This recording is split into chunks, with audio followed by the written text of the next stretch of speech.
பாடம் 20 எபேசு பட்டணத்தில் பவுல் செய்த ஊழியத்தை குறித்து நம்ம பார்க்கிறோம். முதல் நாளிலே அங்க எப்படி யோவான் ஸ்நானகனால் ஞானஸ்நானம் பெற்ற ஒரு சில சீசர்களை பவுல் அப்போஸ்தலன் பார்க்கிறார், அவர்களோடு கூட பேசுகிறார், அவர் ஞானஸ்நானத்தை குறித்து கேட்கிறார். இரண்டாவது நாள் என்ன பார்க்கிறோம்னா, ஜெப ஆலயத்துல அவர் செய்து ஊழியத்தை செய்கிறார். ஜெப ஆலயத்துல எதிர்த்தவள் நிறைய இருந்தபடினாலே அதை விட்டு வெளியே செல்கிறது நான் பார்க்கிறோம். அதுக்கப்புறம் என்ன சொல்லப்பட்டிருக்குன்னா, ஆசியா முழுவதும் உள்ள மக்கள் நற்செய்தியை கேட்டார்கள் என்று இங்கு ஒரு வார்த்தை கூறப்படுகிறது. அதை குறித்து நாம் விரிவாக பார்ப்போம். எபேசு பட்டணத்தில் ஆண்டவர் ஒரு வல்லமையாக அற்புதங்கள் அடையாளங்களை செய்தார் என்று குறிப்பிடப்பட்டிருக்கிறது. அவர்கள் மாய வித்தை புத்தகங்களை எரித்தார்கள். 50,000 வெள்ளிக்காசு மதிப்புள்ள மாய வித்த புத்தகங்களை அவர் என்ன செய்ய எரித்தார். இந்த காரியங்கள்லாம் எபேசு பட்டணத்திலே நடைபெற்றது. எபேசு பட்டணத்தை குறித்து நாம் பார்க்கும்பொழுது, எபேசு பட்டணத்துக்கு பிற்பாடு பவுல் ஒரு கடிதத்தை எழுதுகிறார். அதனால அது முக்கியமான பட்டணம். எபேசு பட்டணத்துக்கு முதலாவது பவுல் சொல்ல விரும்புகிறார். அப்ப என்ன அது, ஆவியானவர் அவரை தடை செய்கிறார். ட்ரோவாஸ் என்ற இடத்துக்கு அவர் திரும்பி போனார். 2ஆம் முறை அவர் வருகிறார். ஆனா எப்பன்னா சில நாட்கள் மட்டுமே தங்கியிருக்கிறாரு. அவரோடு கூட அக்குல்லா பிரிஸ்கில்லா வருகிறார்கள். அவர்களை அங்கே தொடர்ந்து ஊழியம் செய்யும்படி அவர்களை விட்டு திரும்ப எபேசு பட்டணத்துக்கு வருவேன் என்று சொல்லிவிட்டு அவர் கடந்து செல்கிறார். 3வது முயற்சியில் அவர் வரும் பொழுது அங்கு 2 ஆண்டு காலங்கள் தொடர்ச்சியாக இருந்து ஆண்டவருடைய ஊழியத்தை செய்தார் என்று சொல்லி நாம் பார்க்கிறோம். யோவானின் ஞானஸ்நானம், அந்த பட்டணத்துக்கு போகும்போது யோவானின் ஞானஸ்நானம் பெற்றவர்கள் என்ன செஞ்சாங்க, அங்கு வந்தார்கள், அவர்களை பார்த்தார். ஏற்கனவே அப்பல்லோவும் யோவான் ஞானஸ்நானத்தை பெற்றவராக தான் இருக்க வேண்டும் என்று சொல்லி நாம பார்த்தோம். யோவான் ஸ்நானன் அவர் பிரசங்கம் பண்ணினார், அவர் அநேகருக்கு ஞானஸ்நானத்தை கொடுத்தார், அவரோடும் சீசர்களை உருவாக்கினார். ஆனால் அவர் என்ன செய்யப்பட்டது, அவர் சொன்ன காரியத்தை, என்ன காரியம் சொன்னாரு, ஆண்டவராய் இயேசு கிறிஸ்து எனக்கு பின்பாக வருகிறவர், அவர் உலகத்தின் பாவத்தை சுமந்திருக்கிற ஆட்டுக்குட்டி, அவரே மேசியா என்ற அடையாளம் காட்டினார். இருந்தாலும் மேசியாவை இயேசு கிறிஸ்துவை பின்பற்றின ஒரு சில சீசர்களை தவிர தொடர்ந்து அவர் என்ன செஞ்சாங்க, யோவான் ஸ்நானகன் செய்த வழிமுறைகளையே செய்தார்கள். யோவான் ஸ்நானகன் செய்த வழிமுறை என்று சொல்லும் பொழுது, நசரேயன் விரதத்தை எடுத்து அவர்கள் காடுகளில் வசித்து, அதாவது டெட் சி என்று சொல்லி நாம் கேள்விப்பட்டிருக்கிறோம், சவக்கடலை சுற்றி பயங்கரமான மலைகள் குகைகள் உண்டு. அங்கு ஒரு செக்ட், அதாவது ஒரு கூட்டம் மக்கள் வாழ்ந்தார். இந்த பரிசேயர் சதுசேயர் செய்கிற பாவமான காரியங்கள், மாய்மாலமான காரியங்களை வெறுத்தவர்கள் பரிசுத்தமாய் வாழ வேண்டும் என்று சொல்லி அந்த பகுதியிலே கடந்து சென்று வந்தார். அவர்களை தான் நம்ம என்ன செய்யறோம்னா, நம்ம யோவான் ஸ்நானகன் போன்றவர்கள் அந்த கூட்டத்தை சேர்ந்தவர்கள் என்று சொல்லி சொல்றோம். அப்படி அவர்கள் என்ன செய்யறாங்க, அந்த ஞானஸ்நானத்தை பெற்று அங்கு வாழ்ந்தார்கள். அவர்கள் என்ன செய்யறாங்க, அப்பல்லோ போல பல யூதருடைய ஆலயத்துக்கு சென்று பிரசங்கம் பண்ணுகிறார்கள். இவங்க எங்க பாக்குறாங்க, எபேசு பட்டணத்திலையும் அந்த யூதர்கள் அங்கே இருந்தார்கள். அப்ப பவுல் கேட்ட பொழுது அவர்கள் என்ன சொல்றாங்க, ஆண்டவராய் இயேசு கிறிஸ்துவின் நாமத்தால் ஞானஸ்நானம் பெறவில்லை. அதனால என்ன செய்யறது, ஆண்டவருடைய நாமம் மகிமைப்படாதனால், யோவான்ல வாசிக்கிறோம், இயேசு கிறிஸ்துவின் நாமம் மகிமைப்படாததனால் இவர்களுக்கு பரிசுத்த ஆவியானவர் அருளப்படவில்லை என்று தெளிவாக சொன்னப்பட்டிருக்கு. பரிசுத்த அருளப்படாத காரணம் என்ன, தேவனுடைய நாமம், இயேசு கிறிஸ்துவின் நாமம் மகிமைப்படவில்லை. இயேசு கிறிஸ்துவின் நாமத்தினாலே இவர்கள் பிரசங்கம் பண்ணா, இவர்கள் ஞானஸ்நானம் எடுக்காதபடியினாலே இவர்கள் வாழ்க்கையின் மூலமா ஆண்டவர் மகிமைப்படவில்லை. எனவேதான் பரிசுத்த ஆவியானவர் இவர்களுக்கு அருளப்படவில்லை. இவருடைய வாழ்க்கையில என்ன செய்யணும், இயேசு கிறிஸ்து நாமம் உயர்த்தப்பட வேண்டும். அப்படி உயர்த்தப்படும் பொழுது பவுல் அவர் மேல் கைகளை வைத்த பொழுது பரிசுத்த ஆவியானவருடைய நிறைவே அவர்கள் பெற்றுக்கொள்கிறார்கள். அங்கு அந்நிய பாஷை பேசினார் என்று சொல்லப்பட்டது. அந்நிய பாஷை பேசினதை குறித்து நம்ம அப்போஸ்தலர்ல ஒரு சில இடங்களை மட்டும்தான் பார்க்கிறோம். பெந்தேகோஸ்து நாள்ல பேசுறாங்க, கொர்நேலிய வீட்டுல பேசுறாங்க, அதே மாதிரி சமாரியால பேசுறாங்க, இங்கு எபேசுல பேசுறாங்க. மற்ற இடங்கள் நம்ம பார்ப்பதில்லை. சோ இது இந்த 4 ஒரு முக்கியமான சம்பவங்களாக கருதப்படுகிறது. அடுத்து என்ன பார்க்கிறோம், இந்த பட்டணத்திலிருந்து பவுல் என்ன செய்றாரு, 1, 2 கொரிந்தியருக்கு எழுதின நிருபங்கள் அல்லது கடிதங்களை நாம் பெற்றிருக்கிறோம். வேத புத்தகத்திலே அது சேர்க்கப்பட்டிருக்கிறது. சோ அந்த கடிதங்களை பவுல் அப்போஸ்தலர் எங்க இருந்து எழுதுகிறாரு, எபேசு பட்டணத்திலிருந்து தான் எழுதுகிறார். சோ அதனால எபேசு பட்டணத்துடைய ஊழியங்கள்ல பட்டணத்தில் செய்த ஊழியங்கள் மாத்திரமல்ல, அங்கிருந்து மற்ற பட்டணங்களுக்கு அவர் செய்த ஊழியத்தையும் நாம் பார்க்க முடிகிறது. சோ அதுக்கப்புறம் பவுல் ஜெபாலயத்தில் 3 மாதங்கள் தைரியமாய் பிரசங்கித்தார். அப்படின்னா கிட்டத்தட்ட ஒரு 12 முறையாவது தைரியமாக பிரசங்கம் பண்ணார். ஒவ்வொரு சனிக்கிழமையும் போய் பிரசங்கம் பண்றார். சிலர் கடினப்பட்டு அவிசுவாசிகளாகி கூட்டத்துக்கு முன்பாக இந்த மார்க்கத்தை நிந்தித்தார்கள். அவங்க கேட்டு கேட்டு என்ன செய்யல, மனம் திரும்பல, இருதயம் கடினமாச்சு, மற்ற யூதர்களை நிந்தித்தார்கள், பவுலை நிந்தித்தார்கள், பவுலோடு சென்ற ஊழியக்காரரை நிந்தித்தார்கள். சோ அவங்க என்ன செய்யறாங்க, நீ இனிமே வரக்கூடாதுன்னு சொல்லிட்டாங்க. பவுல் யூதர்களிடம் இருந்து விலகி பிரஜாதிகளுக்கு ஊழியம் செய்ய ஆரம்பித்தார். சோ பல முறை இது நடைபெறுகிறது. சோ அதனால யோவான்ல வாசிக்கிறோம், அவர் தங்களுடைய அவர்களுக்குள்ளேயே வந்தார், அவர்களுக்காகவே வந்தார். இஸ்ரேல் மக்களுக்காக ஆண்டவர் வந்தார், அவர்களோ அவரை ஏற்றுக்கொள்ளவில்லை. சோ திரும்பவும் நற்செய்தி அவர்களுக்கு அறிவிக்கப்படுகிறது, அவர்களோ அதை ஏற்றுக்கொள்ளவில்லை. வெறும் சிலர் தான், மிகவும் சிலர் மட்டும்தான் என்ன செய்யறாங்க, நற்செய்தியை ஏற்றுக்கொள்கிறார்கள். சோ இப்ப என்ன செய்யணும், யூதர்களுக்கு நற்செய்தி அறிவிக்கப்பட்டு விட்டது, அவர்கள் ஏற்றுக்கொள்ளவில்லை. என்ன செய்யணும், தூசியை தட்டி விட்டு அடுத்த இடத்துக்கு போகணும். அதை தான் பவுல் செய்கிறார். அவர் என்ன செய்யறாரு, இந்த எபேசு பட்டணத்துக்கு வர்றதுக்கு முன்பாக கிட்டத்தட்ட 30 வருடங்களா ஊழியத்துல இருந்தார். சோ எபேசு அவர் தினமும் சுமார் 2 ஆண்டுகள் பிரசங்கித்தார், கற்பித்தார் என்று சொல்லப்பட்டிருக்கு. சோ தினமும் பிரசங்கம் பண்றது லேசான காரியம். சோ அதுவும் 2 ஆண்டுகள் என்று சொல்லும் பொழுது எத்தனை நாட்கள், சோ 500 நாட்களோ அல்லது 600 நாட்களோ தொடர்ச்சியாக பிரசங்கம் பண்ணார். சொன்னதே சொல்லிட்டு இருந்தாரா, அப்படி சொல்லிட்டே இருந்தா யாரும் வந்திருக்க மாட்டாங்க. ஒவ்வொரு நாளும் எத்தனை மணி நேரம் பிரசங்கம் பண்ணியிருப்பாரு, கிட்டத்தட்ட ஒரு 5 மணி நேரம் பிரசங்கம் பண்ணி. சோ தினமும் 5 மணி நேரம் 500 நாட்கள் பிரசங்கம் பண்ணா கிட்டத்தட்ட 2500 மணி நேரம் அவர் பிரசங்கம் பண்ணியிருக்கார். சோ ஒரே அரைச்சமாவே அரைச்சா துவைச்ச துணியை துவைச்சிட்டு இருக்க முடியாது, என்ன செய்யணும், புதுசா சொல்லணும். அப்ப பவுலுக்கு இருந்த ஞானத்தை நாம் பார்க்கிறோம்.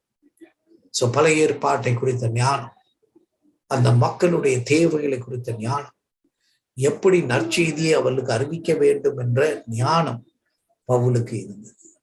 சோ இன்றைக்கு அப்படிப்பட்ட ஞானத்தை பார்க்கிறோமா? அப்படி ஞானம் உள்ள பிரசங்கியால் எத்தனை பேர்? சோ சொன்னதே சொல்றாங்க, சொன்ன உதாரணத்தை சொல்றாங்க, சொன்ன கதையை சொல்றாங்க, பேசின வசனத்துல இருந்தே பேசுறாங்க, அது அப்படியே டிட்டோவா தான் இருக்கு. இல்ல யாரையாவது காப்பி அடிச்சு பேசுறாங்க. சோ இங்க பவுலுக்கு காப்பி அடிக்கிறதுக்கு வழியே இல்லை, யூடியூப் இல்லை, ஒண்ணும் இல்லை. சோ இவராக தான் என்ன செய்யணும், பிரசங்கத்தை தயார் பண்ணணும். சோ அப்ப புத்தகங்கள் கூட கிடையாது, புத்தகங்கள்னா என்ன, சுருளோலைகள் தான். சோ அதை தூக்கிட்டு போறதே ரொம்ப கஷ்டம். சோ அப்படி இருக்கும்போது ஆண்டவர் பவுலுக்கு கொடுத்த ஞானம் என்ன? சோ திறனு கல்வி கூடம், ஹால் ஆஃப் டைரனஸ் அப்படிங்கிற இடத்துல இந்த ஊழியத்தை செய்கிறார். சோ இந்த என்ன பண்றார் அப்படின்னு பார்த்தோம்னா, அவர் கற்பித்தல் ஒரு முறையாக கையாளுகிறார். அதாவது நற்செய்தியை அறிவிக்கலாம், சுவிசேஷத்தை பிரசங்கிக்கலாம், அல்லது சாட்சியை பகிர்ந்து கொள்ளலாம், சோ வேத வசனத்தை கற்றுக் கொடுக்கலாம். இப்படி பல விதத்திலே ஆண்டவருடைய வசனத்தை மற்றவருக்கு சொல்லணும். சோ இவர் என்ன செய்யறாரு, பிரசங்கம் செய்கிறாரு, இவர் கற்பிக்கிறாரு, ஆதாரங்களை எடுத்து, பழைய ஏற்பாட்டில் உள்ள ஆதாரங்களை எடுத்து, பழைய ஏற்பாட்டில் சொல்லப்பட்ட மேசியா இவர்தான் என்று ஆதாரங்களை கொடுக்கிறார், இயேசு கிறிஸ்து உயிர்த்தெழுந்தார் என்பதற்கு ஆதாரங்களை கொடுக்கிறார். அதுக்கப்புறம் தூண்டுதல் பொருட்கள், அது பெர்சியடிங், அதாவது அவருடைய சிந்தனையை தூண்டி ஒரு தீர்மானத்துக்கு நேராக வழி நடத்துதல், உரையாடல். என்ன செய்யறாரு, கேள்வி கேட்க சொல்றாரு, நீங்க என்ன சந்தேகம் இருந்தா கேளுங்க, அதுக்கு பதில் சொல்றாரு. ஸோ விவாதிக்கிறார். ஸோ நீங்க சொல்ற கருத்து இது, ஆனா ஆண்டோடைய வசனம் சொல்கிற கருத்து. ஸோ கலந்துரையாடல், டிஸ்கஷன் பண்றாரு. இப்படி பல முறையை பின்பற்றி இருப்பாங்க. ஒரே முறையில அவங்க என்ன செய்ய முடியாது, போர் அடிச்சு போயிருப்பாங்க. ஸோ ஒருவேளை சொல்லியிருப்பார், நாளைக்கு இந்த தலைப்புல பேசுவோம், அல்லது நாளைக்கு இந்த காரியத்தை குறித்து நாம என்ன செய்வோம், உரையாடுவோம் அப்படின்னு சொல்லி அவர் என்ன செய்யறாரு, மிகவும் ஞானமாக அந்த 2 வருடங்கள் எபேசு பட்டணத்திலே அவர் பிரசங்கித்தார். ஒருவேளை யூடியூப் ரெக்கார்டிங் இருந்தால் நல்லா இருந்திருக்கும். 2500 மணி நேரம் போட்டு கேட்டுட்டே இருக்கலாம். ஸோ ஆனா அந்த காலங்கள்ல இந்த மாதிரி வசதிகள் இல்லை. ஸோ அது திறனுவின் கல்வி கூடம், அதாவது த ஹால் ஆஃப் டைரனஸ். அது ஒரு வேதாம் கல்லூரி கிடையாது, ஒரு பைபிள் காலேஜோ ஒரு செமினரியோ கிடையாது. ஸோ அது ஒரு பப்ளிக் ஹால், அதாவது யார் வேணா, ஒரு திருமண மண்டபம் அப்படின்னு சொல்லி இந்த காலங்கள்ல நம்ம வைத்திருக்கிறோம். ஸோ அதே போல பொதுவாக பயன்படுத்தக்கூடிய ஒரு இடம். ஸோ அவர் எந்த நேரத்தை தேர்ந்தெடுக்கிறாருன்னா, அவர் என்ன செய்யறாருன்னா 11 மணில இருந்து 4 மணி வரை ஓய்வு நேரம். ஸோ அந்த காலங்களில் என்ன செய்வாங்கன்னா, ஸோ காலையில ஆரம்பிச்சிருவாங்க, 6 மணிக்கெல்லாம் ஆரம்பிச்சிருவாங்க. ஸோ ஒரு 11 மணிக்கு என்ன செய்வாங்க, ரெஸ்ட் எடுத்துட்டு 4 மணிக்கு திருப்பி வருவாங்க, ஒரு 6 மணி வரைக்கும் வேலை பார்ப்பாங்க. ஸோ அங்க யாராவது கிளாஸ் நடத்துனாங்க, இல்ல கல்யாணம் நடத்துனாங்கன்னா எப்ப நடத்துவாங்க, 6ல இருந்து 11 தான் நடத்துவாங்க. ஸோ 11 மணில இருந்து 4 மணி வரைக்கும் அது ஃப்ரீ டைம். ஸோ மக்கள்லாம் ரெஸ்ட் எடுக்கிற நேரம். அதனால அந்த ஹாலுக்கும் என்ன இருக்கும், யாருமே வாடகைக்கு எடுக்க மாட்டாங்க. அதனால என்ன ஆகி போச்சு, பவுலுக்கு வசதியா போச்சு. ஸோ இதுதான் எங்களுக்கு லீன் டைம், பீக் டைம் கிடையாது. ஸோ இந்த நேரத்துல யாருமே இந்த ஹாலை பயன்படுத்த மாட்டாங்க. ஸோ அதனால பவுல் என்ன சொல்றாரு, அந்த சமயத்தை எனக்கு. ஸோ ஒருவேளை இலவசமாய் பெற்றிருக்கலாம், அல்லது ஒரு டிஸ்கவுண்ட் பிரைஸ்க்கு வாங்கியிருக்கு. ஸோ எவ்வளவு ஞானமா பண்றாரு. ஸோ பப்ளிக் ஹால் எடுக்கிறாரு, ஆனா அவங்களுடைய ப்ரோக்ராம் எல்லாம் அஃபெக்ட் ஆகாம மிகுதியா இருக்கிற நிலத்தை எடுத்து அவர் போதனை செய்கிறார். ஸோ அவர் பார்க்கும் பொழுது கிட்டத்தட்ட 53-54 கிறிஸ்துவுக்கு பின் நடந்த ஒரு காரியம். ஸோ அதுல என்ன சொல்றாருன்னா, இந்த மத்திய தரை கடலில் வடகிழக்கு தரையில் இருக்கிற அந்த எல்லா மக்களுக்கும் நற்செய்தி அறிவிக்க வேண்டும். ஸோ இது எப்படி நடக்கும், அந்த அங்கிருந்த மக்கள் கிட்டத்தட்ட 20 லட்சம் பேர். ஸோ 20 லட்சம் பேர் பல ஊர்ல இருக்கிறாங்க. ஆசியாவுல எல்லாருக்கும் நான் நற்செய்தி அறிவிச்சுட்டேன் அப்படின்னு சொல்லி அவரால் எப்படி சொல்ல முடியும்? அவர் என்ன சொல்றாரு, 2 வருஷ காலம் இப்படி நடந்ததிலே ஆசியாவில் குடியிருந்த யூதரும் கிரேக்கருமாகி எல்லோரும் கர்த்தராகிய இயேசுவின் வசனத்தை கேட்டார்கள். எப்படி கேட்க முடியும், ஒரு ஊர்ல தானே இருந்தாரு. ஸோ எபேசு பட்டணம் என்பது பலர் வந்து போகிற பட்டணம். ஒரு சிலர் வியாபாரத்துக்காக வருவாங்க, ஒரு சிலர் கல்விக்காக வருவாங்க, ஒரு சிலர் அந்த எபேசு பட்டணம் இருந்த கோயிலுக்காக வருவார்கள், ஒரு சிலர் என்ன செய்வாங்க, புண்ணிய யாத்திரைக்காக வருவார்கள், ஒரு சிலர் என்ன செய்வாங்க, இதுக்காக வருவாங்க, அதாவது என்னது பிக்னிக் டூர் வருவாங்க. ஸோ இப்படி பலதரப்பட்ட மக்கள் வருவாங்க. ஸோ இப்படி வர்ற மக்கள் என்ன செய்வோம், அவங்களுக்கு ஒரு செய்தி கிடைக்கும், இந்த மாதிரி ஒருத்தர் டைரனஸ் ஹால்ல இருந்து ஒருத்தர் பேசிக்கிட்டே இருக்காரு, கேட்கலாம் அப்படின்னு சொல்லுவாங்க. அதனால அந்த எபேசு பட்டணத்துல உள்ள கோயிலுக்கு வர்றவங்க, அது பக்கத்துலதான் இருந்திருக்கும், ரொம்ப தூரம்லாம் இருந்திருக்காது. சரி, அவர் பிரசங்கம் பண்றதை போய் கேட்கலாம், அவர் என்ன சொல்றாரு கேட்கலாம் அப்படின்னு கேட்க வரும். ஸோ வியாபாரம் செய்ய வருகிறவர்கள் 11 மணிக்குள்ள எல்லா வியாபாரம்லாம் முடிச்சுட்டு போயிடுவாங்க, 4 மணி வரைக்கும் ஃப்ரீ.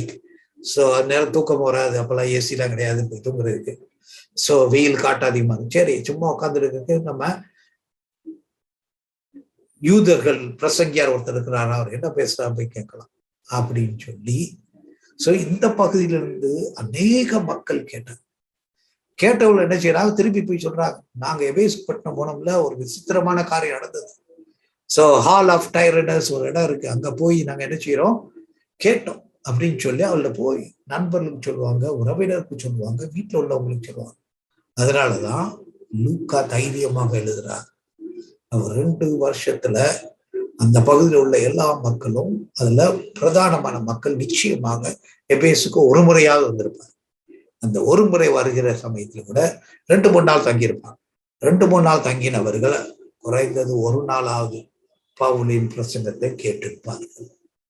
ஸோ அப்படிதான் பவுல் அந்த எபேசு பட்டணத்தில் மையமாக வைத்து அங்குள்ள திரளான மக்களுக்கு நற்செய்தி அறிவித்தார். அது மாத்திரமல்ல, அங்கு என்ன போட்டிருக்குது, அற்புதங்கள் நடைபெறுது. பவுலின் ஊழியத்தை குறித்து நாம் பார்க்கும்போது பவுலின் கைகளினாலே தேவன் விசேஷித்த அற்புதங்களை செய்திருந்தார். அவனுடைய சரீரத்தில் இருந்த உருமால்கள், கச்சைகள், பெல்ட், வியாதியசுகள் போன வியாதிகள் அவர்களை விட்டு நீங்கி போய் பொல்லாத ஆவிகளும் அவர்களை விட்டு புறப்பட்டன. சோ இத பவுல் எல்லா ஊர்லயும் இந்த மாதிரி செய்த மாதிரி தெரியல. அவருடைய போக்கஸ் டீச்சிங். ஆனா எபேசு பட்டணத்துல பல அற்புத காரியங்களை ஆண்டவர் செய்தார். ஆண்டவர் அற்புதமான காரியங்களை செய்தார். சோ எப்படி நம்ம பேதுருவை குறித்து வாசிக்கும் பொழுது பேதுரு நிழல் பற்றா கூட சுகமாயிடலாம் அப்படின்னு சொல்லிட்டு இருக்கலாம். அந்த மாதிரி கூட அற்புதங்கள் நடந்தது. அது மாத்திரமல்ல, எபேசு பட்டணத்துல அவர் தொடர்ந்து 2 வருஷம் பிரசங்கித்ததுல என்னாச்சு, யூதர்கள் ஒரு சிலர் இருந்தாங்க. அதாவது அந்த ஊர்ல உள்ள பிரதான ஆசாரியன், யூத பிரதான ஆசாரியன் பேர் என்ன, ஸ்கேவாக்கு எத்தனை பேர் இருந்தாங்க, 7 குமாரர்கள் இருந்தாங்க. சோ 7 குமாரர் என்ன செய்யறாங்க, அவங்களும் கேட்டுப்பாங்க, அங்க பார்த்திருப்பாங்க என்ன பவுல் பிரசங்கம் பண்றாரு. அதுக்கப்புறம் ஏசு நாமத்தினாலே பிசாசை போனா பிசாசு போயிருது. சோ அதனால இவங்க என்ன செய்யறாங்க, நம்மளும் இயேசுவின் நாமத்துல என்ன செய்யலாம், பிரசங்கம் பண்ணலாம், பிரசங்கம் பண்ணல ஜெபம் பண்ணலாம் அப்படின்னு யோசிக்கிறாங்க. அதனால என்ன பண்றாங்க, இயேசு நாமத்தினால பிசாசை விரட்டுறாங்க. பிசாசு என்ன செய்யுது, இவங்களை அடிச்சு காயப்படுது. இவங்க என்ன செய்யறாங்க, துண்டக்கான துணியக்கான ரோட்ல ஓடுறாங்க. சோ இதை ஊர் மக்கள் எல்லாம் பாக்குறாங்க, என்னடா ஆச்சு, இவங்க அப்படி ஓடுறாங்க அப்படின்னா அப்பதான் தெரியுது இயேசு கிறிஸ்து நாமத்தினால பிசாசுல ஓட்டுறாங்க. இவங்க தெரியாதனமா அவருடைய நாமத்தை எடுத்து என்னாச்சு, பயங்கரமான அடி வாங்கிட்டு வந்திருக்காங்க அப்படின்னு ஊர் ஃபுல்லா என்ன ஆயிருது, பரவு. இவங்க என்ன செய்யறாங்க, இவங்களே அட்வர்டைஸ்மெண்ட் கொடுக்குறாங்க. சோ அதுக்கப்புறம் என்ன பார்க்கணும், சூனியம் செய்து கொண்டிருந்தவர்கள், மாய வித்தைக்காரர்கள் 50,000 வெள்ளிக்காசு, சாதாரண காசு இல்ல, வெள்ளிக்காசு எவ்வளவு, 50,000. சோ என்ன சொல்றாங்கன்னா, ஒரு வெள்ளிக்காசு ஒரு நாள் கூலி அப்படின்னா பார்த்துக்கணும், எத்தனை வருஷத்தின் வருமானம். அவ்வளவு பணத்தை செலவழிச்சு என்ன செய்யறாங்க, சூனியம் மாயவத்தை செய்யறதுக்கு புத்தகங்கள் அல்லது பொருட்கள், பூஜை பொருட்கள் இவைகள் எல்லாம் வாங்கி பயன்படுத்துறது. சோ இதெல்லாம் என்ன செய்யறாங்க, பப்ளிக்கா எல்லாருக்கும் முன்பாக கொண்டு வந்து ரோட்ல போட்டு எரிக்கிறாங்க. இது எங்களுக்கு தேவையில்லை, இந்த பாவத்திலிருந்து நாங்கள் மனம் திரும்புகிறோம். சோ எபேசு பட்டணத்தில் ஆண்டவர் வல்லமையாக கிரியை செய்கிறார். சோ அவனுடைய எக்ஸ்ட்ராடினரி மிராக்கிள்ஸ் சொல்லி பார்க்கும் பொழுது என்னென்ன பார்க்கணும்னா, இந்த சரீரத்தில் உள்ள இதெல்லாம் போடுறாங்க. அது அப்போஸ்தலர் 5:15 அதுல என்ன பார்க்கிறோம், சோ பிணியாளிகளை படுக்கையின் மேல் கட்டில் மேல் கிடத்திய போது நடந்து போகையில் அவனுடைய நிழல் பட்டு குணமாக வேண்டும் என்று விரும்பினார். அதே போல ஆண்டவராய் இயேசுவின் ஆடையின் ஓரத்தை தொட்ட ஒரு பெண்ணுக்கு என்னது, ஒரு ஆச்சரியமான சூழ்நிலை, 12 வருஷமாக கஷ்டப்பட்டு பெரும்பாடுள்ள ஸ்திரீக்கு சுகம் கிடைத்தது. அது போல அந்த நாட்கள்ல இப்படிப்பட்ட அற்புதங்கள் நடந்தது. இப்ப நடக்குமா, நடக்கலாம், ஆண்டவர் கிரியை செய்ய முடியும். ஆனா ஆண்டவர் இப்படிதான் கிரியை செய்வார் என்று சொல்லி ஆண்டவரை மட்டுப்படுத்த முடியாது, ஆண்டவரை கட்டுப்படுத்த முடியாது, ஆண்டவர் இப்படிதான் செய்யணும்னு சொல்லி நம்ம ஆலோசனை கூற முடியாது. சோ ஆண்டவர் ஒவ்வொரு இடத்திலும் ஒவ்வொரு விதமாய் செயல்படுவார். ஆண்டவர் எபேசு பட்டணத்துல அப்படி செயல்பட்டார், குறிந்து பட்டுகள் அது அப்படி செயல்பட்டதாக நமக்கு ரெக்கார்ட் சொல்லுது. அல்லது டர்பில அப்படி செஞ்ச மாதிரி தெரியுது, லிஸ்த்ரால செஞ்ச மாதிரி தெரியுது, அந்தியோகியா பட்டணத்துல அப்படி செஞ்ச மாதிரி தெரியுது. ஆண்டவர் தன்னுடைய வல்லமை வெளிப்படுத்த எந்த ஒரு முறைமையும் கையாளலாம். அதை இப்படிதான் கையாளணும்னு சொல்லி ஆண்டவருக்கு நம்ம என்ன செய்ய முடியாது, அறிவுரை வழங்க முடியாது. சோ சிலர் அதை செய்ய அதீத விசுவாசம் கொண்டிருந்தனர். நம்பிக்கை மகிமைக்காக கிரியைகளை நடப்பிக்க கிருபை பாராட்டினார்.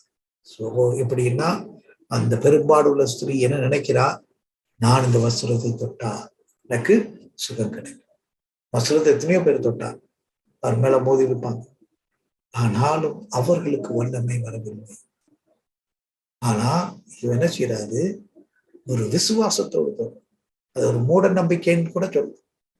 தொட்டா என சுகமாகும். ஆனா அந்த மங்கி எரிகிற விசுவாசத்தை ஆண்டவர் கனப்படுத்தினார். மற்றவங்க சும்மா தொட்டாங்க, விளையாட்டுக்காக தொட்டாங்க. சோ இவ ஒரு மூட நம்பிக்கை வைத்திருந்தால் என்று சொல்லி வைத்தாலும் அவளுக்கு என்ன இருந்துச்சு, ஒரு நம்பிக்கை இருந்துச்சு. அதுதான் அவள் தொட்டதில் உள்ள ஒரு வித்தியாசம். சோ அதே போல அநேகர் அற்புத சுகத்தை பெற்றுக்கொண்டார்கள். சோ அத்தகைய பலவீனமான நம்பிக்கையில் இருந்து வளர மறுக்கும் முதிர்ச்சியற்ற விசுவாசிகளால் தேவன் மகிழ்ச்சி அடைவதில்லை.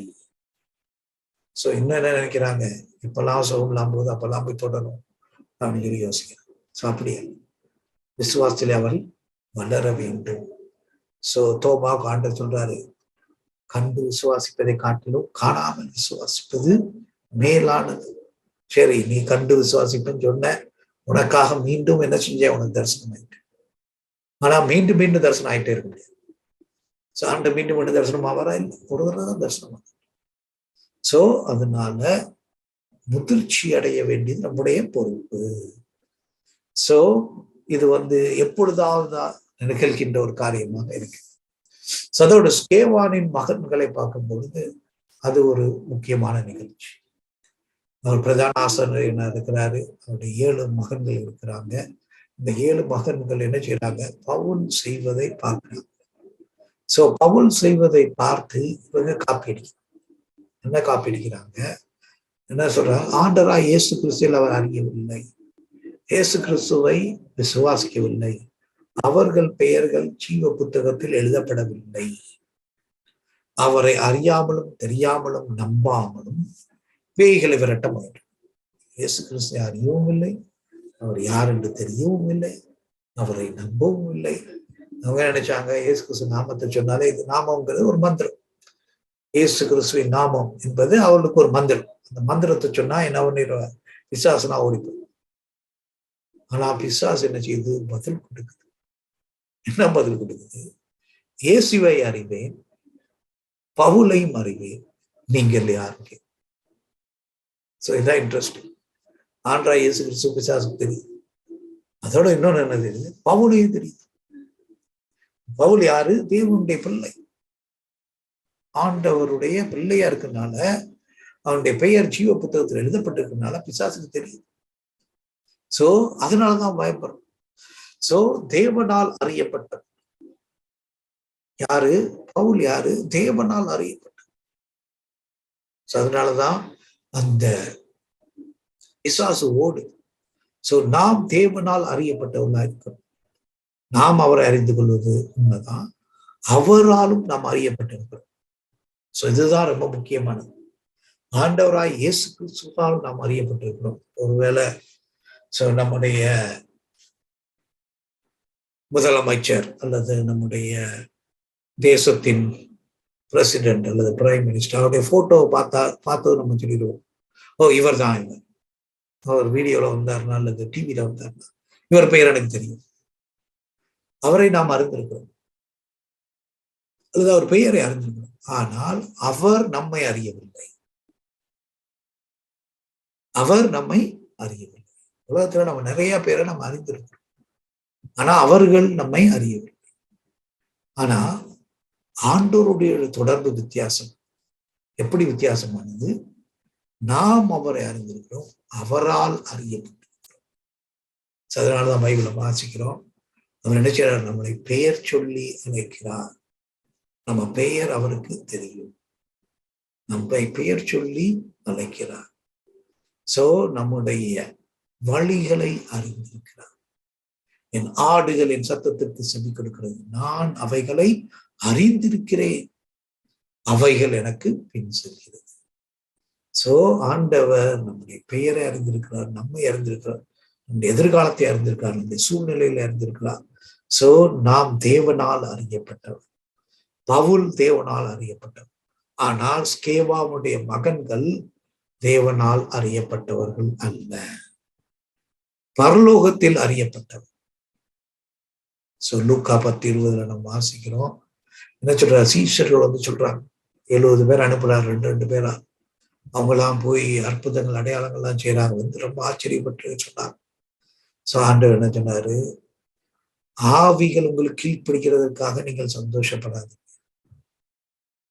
உங்களுடைய நாமம் பரலோகத்தில் எழுதியிருக்கிறது, அதற்காக சந்தோஷப்படுங்க. இதுதான் முக்கியம். சோ உங்களை கண்டு, நீங்க ஜெபிக்கிறத கண்டு பிசாசு நடுங்குது, பிசாசு ஓடி போகுது, அதுல சந்தோஷப்படாது. அதை விட முக்கியமானது என்ன, உங்களுடைய நாமங்கள், உங்களுடைய பெயர் ஜீவ புத்தகத்திலே எழுதப்பட்டிருக்கிறது, பரலோகத்திலே எழுதப்பட்டிருக்கிறது, அதரை குறித்து சந்தோஷப்படுது. சோ நம்முடைய பெயர் ஜீவ புத்தகத்தில் எழுதப்பட்டிருந்தால் அது பிசாசு காட்ட முடியாது.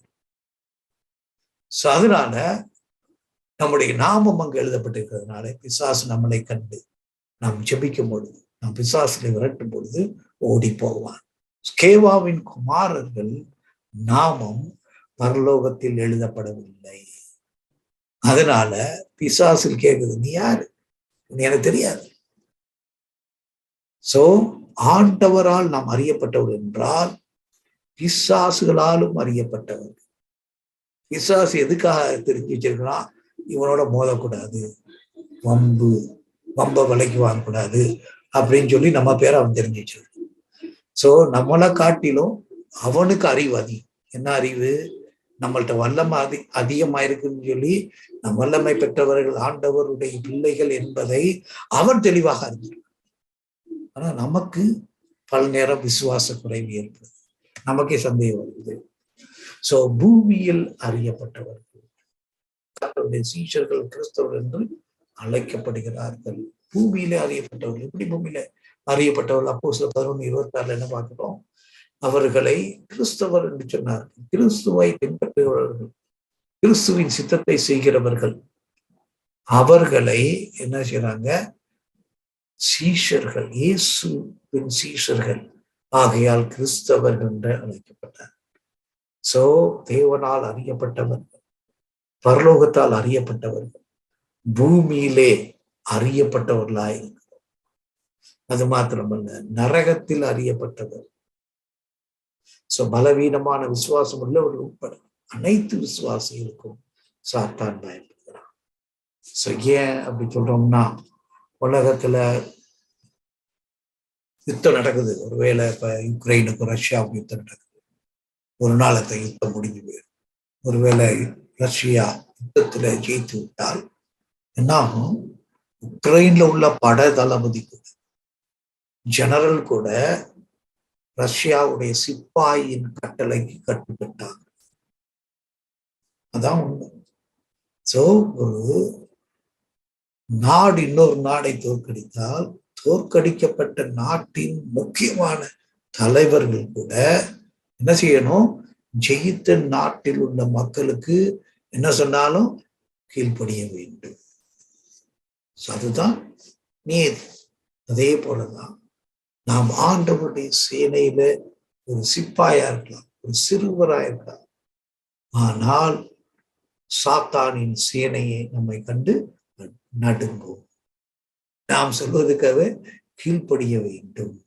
இதுதான் உண்மை. ஆனா அந்த உண்மையை நமக்கு என்ன தெரியல, புரிந்து கொள்வது இல்லை. அதனாலதான் சாத்தானுக்கு பயப்படுறவெல்லாம் நம்ம இருக்கிறோம். சோ ஸ்கேவாவின் மகன்கள் அடக்கிய தீயாவில் பற்றி பேசி நகரத்தில் பேசப்பட்டது. ஸ்கேவானுடைய மகன்களை அடக்கிய என்னாச்சு, அவங்க வந்து விரட்டி அடிக்கப்பட்டாங்க. அடிக்கப்பட்டதை கேள்விப்பட்ட மக்கள் என்ன பயம் உண்டாயிடுச்சு. சோ இவர்களை பிசாசு விரட்டுற அளவுக்கு இவங்க என்ன சாதாரண ஆட்கள், பக்திமான்கள், மத தலைவர்கள், எங்களுடைய பாரம்பரியம் பெரியது அப்படிலாம் சொல்லிட்டு இருந்தவங்க இப்ப என்ன செய்யறாங்க, ஓட ஓட விரட்டப்படுகிறார்கள். அப்ப தேவனுடைய நாமத்தை குறித்து அறிந்து கொண்டார்கள். கர்த்தருடைய நாமத்தை குறித்த ஒரு பயம் உண்டாயிற்று. அது மாத்திரமல்ல, கர்த்தராகிய இயேசுவின் நாமத்தை உயர்த்தினார்கள். இதெல்லாம் என்ன, அது எபேசி மக்களை ஆயத்தப்படுத்து. எதற்காக ஆயத்தப்படுத்துது? அவர்களை மனம் திரும்புவதற்காக ஆயத்தப்படுத்து. அதனுடைய விளைவு என்ன? மாய வித்தகாரர்கள் வந்து எல்லாத்தையும் சுட்டெரித்தார்கள். சோ என்ன பார்த்தாங்க, இந்த பிசாசுகளுக்கு இயேசுவின் நாமத்தின் முன்பாக நிற்பதற்கு தகுதி இல்லை. இந்த மந்திரங்கள், தந்திரங்கள், வெள்ளி சூனியங்கள் ஒன்றும் அவர்களை பாதிக்காது. சோ இதை அவர்கள் உணர்கிறார். சோ இதை நம்ம பல இதுகள்ல பார்க்கிறோம், பல நிகழ்வுகள்ல பார்க்கிறோம், பலர் சாட்சி சொல்றது பார்க்கிறோம். ஒருவேளை நீங்கள் தொட்டனா ஒரு மந்திரவாதியுடைய சாட்சியை நீங்க கேள்விப்படலன்னா, நீங்க கேட்கலன்னா யூடியூப்ல கூட இருக்கு, அதை போய் நீங்க கேட்டு பாருங்க. எப்படி மந்திரம் செய்கிறவர், எப்படி பாம்புகளை எல்லாம் மயக்க பண்ண வைக்கிறவர், எப்படி முட்டைகள், எலுமிச்சம்பழம் இதெல்லாம் வச்சு இங்க மண்டை ஓட வைத்து கல்லறையில உட்கார்ந்து பூஜை செய்கிற ஒரு மனிதன். சோ என்ன செய்யறாங்க, ஒரு பெண்ணை மயக்குவதற்காக இவர்கிட்ட பணம் கொடுக்குறாங்க. இவர் போய் அந்த கிறிஸ்தவ பெண்ணுடைய தலை முடியெல்லாம் எடுத்துட்டு அந்த மையெல்லாம் தயாரிக்க உட்கார்ந்து இருக்கும் பொழுது அங்க என்ன ஆகுது, இவர் செய்கிற திட்டம் நிறைவேறவில்லை. ஒரு வெளிச்சம் பிரகாசிக்கிறது. இந்த வெளிச்சம் என்ன சொல்லுது, அவள் என்னுடைய மகள், உன்னால் தொட முடியாது அப்படின்னு. இவர் பயந்து போறார். எத்தனையோ பேருக்கு சூனியம் செய்தவர் இப்ப என்ன செய்யறாரு, பயப்படுறார். யார் தெரிஞ்சா இயேசு கிறிஸ்து கண்டுபிடிக்கிறார். அதனால சபைக்கு ஓடுறார். அங்குள்ள போதகர் இருக்குது, என்ன செய்யறாரு சொல்றாரு, அன்னிலிருந்து அவர் மனம் திரும்புகிறார். சோ இஸ்ரேலுக்கு விரோதமான மந்திரம் இல்லை, குறி சொல்லுது. சோ இப்படி பல சாட்சிகள் நம்ம கேட்க முடியும். சோ இது ஆவிக்குரிய யுத்தத்தில் நாம் ஜெயம் கொண்டவர்களா இருக்கிறோம். ஏன்னா கிறிஸ்துவை உடையவர்கள் நாம். ஆண்டவராய் இயேசு கிறிஸ்து வாசம் செய்யும் ஆலயமாயிருக்கு. சோ இந்த ஆலயத்தை இடித்தான ஆண்டவர் அவனை இடித்து. சோ அதனால அதை குறித்து நம்ம என்ன செய்யணும், ஞானமாய் இருக்க வேண்டும். சோ இங்க என்ன பார்க்கிறோம், இந்த எபேசு பட்டணத்துல ஆண்டவர் செய்த அதிசயமான காரியங்கள். ஒண்ணு திறனு கல்வி கூடம். இதுல எப்படி 365 நாட்களும் 2 ஆண்டுகள் அவர் பிரசங்கம் செய்தார். சோ இது நம்முடைய கேள்வி குறித்து, நம்முடைய பிரசங்கங்கள் எப்படி இருக்கு, நாம் எப்படிப்பட்ட பிரசங்கங்களை பண்றோம்? சொன்ன காரியத்தை நாம் திரும்பி திரும்பி சொல்லிக்கிட்டே இருக்கிறோமா, அல்லது புதிய காரியங்களை சொல்லுகிறோம்? சோ அவர் 5 மணி நேரம் டெய்லி பிரசங்கம் பண்ணா எவ்வளவு நேரம் ஆயத்தம் பண்ணியிருப்பார்? சோ எபேசு பட்டணத்துல அவர் பிரசங்கம் மாத்திரம் பண்ணல, எபேசு பட்டணத்தை குறித்து அவர் சொல்லும் பொழுது, எபேசியருக்கு எழுத நிருபத்துல சொல்லும் பொழுது அவர் என்ன சொல்றாரு, நான் கைகளினால் வேலை செய்தேன். அப்ப என்ன பண்றாரு, இவரும் 6 மணிக்கு எந்திரிச்சு கூடாரம் செய்யும் தொழிலை ஈடுபட்டு 11 மணிக்கு அவசர அவசரமா சாப்பிட்டுட்டு என்ன செய்யறாரு, இவர் பிரசங்கம் பண்ண ஆரம்பிக்கிறார். 4 மணிக்கு பிரசங்கம் பண்ணி முடிச்சதும் திரும்பவும் என்ன செய்யறாரு, வேலைக்கு போறாரு. சோ வேலையை முடிச்சுட்டு என்ன செய்யறாரு, ராத்திரியில விசிட்டிங் பண்றாரு. சோ எபேசு பட்டணத்தை மூப்பர்களை பார்த்து சொல்லும்போது அது சொல்றாரு, உங்களோடு கூட நான் இரவும் பகலும் கண்ணீரோடு உங்களுக்கு நான் போதித்தேனே அப்படின்னு சொல்றாரு. சோ அவங்களோடு கூட ஹவுஸ் விசிட்டிங், வீடுகள்ல ஜெபம் அப்ப பிற்குதல பண்றாரு. அப்ப எப்பதான் தூங்குறாரு தெரியல, எப்ப தூங்குனார், எப்ப ஆயத்தம் பண்றாரு தெரியல. சோ இதுதான் ஒரு ஊழியக்காரனுடைய வாழ்க்கையா இருக்கிறது. சோ அவன் எப்ப தூங்குறானே தெரியல. சோ அப்படிப்பட்ட கடினமாய் உழைத்து ஆண்டவருக்காக சேவை செய்தார்கள். சோ பவுலோட ஒப்பிடும் பொழுது நாம் எப்படி இருக்கிறோம், எப்படிப்பட்ட ஊழியக்காரலா இருக்கிறோம்? சோ நம்ம என்ன செய்யறோம், அவரோட ஒப்பிடும்போது நாம் எல்லாருமே சோம்பேறியும். சோ நாம் என்ன செய்யறது இல்லை, அர்ப்பணிப்பு இல்லை, அவருக்கு இருந்த வைராக்கியம் இல்லை. சோ அவர் என்ன செய்யறார், தன்னுடைய சரீரத்தை கீழ்ப்படுத்தி ஒடுக்கி நான் செயல்படுகிறேன்னு சொல்றார். அப்படிப்பட்ட ஒரு வாழ்க்கை நமக்கு இல்லை என்றே சொல்ல வேண்டும். சோ எபேசு பட்டணத்துல செய்த ஊழியத்தை போல நாம் செய்கிறோமா? வாரம் ஞாயிற்றுக்கிழமையாவது புதிய தகவல்களை பிரசங்கம் செய்கிறோம். அப்படி செய்யலன்னா பவுல் நியாய தீர்ப்பன்று நம்மள என்ன சொல்லுவார், இவங்க ஊழியம் செய்யல, இவங்க என்ன செஞ்சாங்க, சோ வித்தை காட்டிட்டு இருந்தாங்கன்னு தான் சொல்லுவார். சோ அசாதாரணமான அற்புதங்கள் ஆண்டவர் என்ன செய்யலாம், அசாதாரணமான அற்புதங்களை செய்ய முடியும். சோ ஆண்டவர் தம்முடைய வார்த்தையை உறுதிப்படுத்த முடியாது. ஆண்டவர் தம்முடைய வார்த்தையை நிலைநிறுத்த முடியாது. ஆண்டவருடைய வார்த்தையாகிய சத்தியத்தை நிலைநிறுத்த முடியாது. ஆண்டவர் நிச்சயம் அற்புதங்களை செய்வார். அற்புதங்கள் அதிசயங்கள் நம்முடைய பெருமைக்காக இல்லை. நிறைய பேர் என்ன செய்யறாங்க, அவருடைய பெருமைக்காக. ஆண்டவர் நம்முடைய பெருமைக்காக செய்யணும். தேவன் தம்முடைய மகிமையை மனிதனுக்கு கொடார். அப்ப அது ஆண்டவருடைய ராஜ்யம் கட்டப்படும். என்ன செய்யறதுக்கு? சபைகள் கட்டப்படும். அதுக்காக கொடுக்கப்படும். இவ்வளவு அற்புதங்கள் செய்தாரு. இவர் என்ன செஞ்சிருக்கலாம், அந்த ஹால் ஆஃப் டைரனஸ் என்னத்த டெய்லி வாடகை கொடுத்துட்டு இருக்கு, சொந்தமா இடம் வாங்கி அங்கேயே ஒரு டென்ட் போட்டுக்கலாம். இன்னைக்கு உள்ள ஊழியக்காரன் அப்படிதான். ஆனா அவர் அப்படி செய்யல. இந்த ஊரோட்டே போறாரு. அற்புதங்கள் இதற்காக ஆண்டவருடைய ராஜ்யம் கட்டப்படும். விசுவாசிகளுடைய விசுவாசம் வளர்ந்து. அது நம்முடைய சுய லாபத்துக்கு அல்ல, என்னுடைய குடும்பத்திற்கு லாபத்திற்கு அல்ல. அது ஆண்டவருடைய ராஜ்யத்திற்காகவும் ஆண்டவருடைய மகிமைக்காகவும் ஆண்டவர் நம் மூலமாய் அற்புதங்களை செய்ய முடியும். ஸ்கேவாவின் மகன்கள், இது ரொம்ப ஜாக்கிரதையா இருக்க வேண்டும்.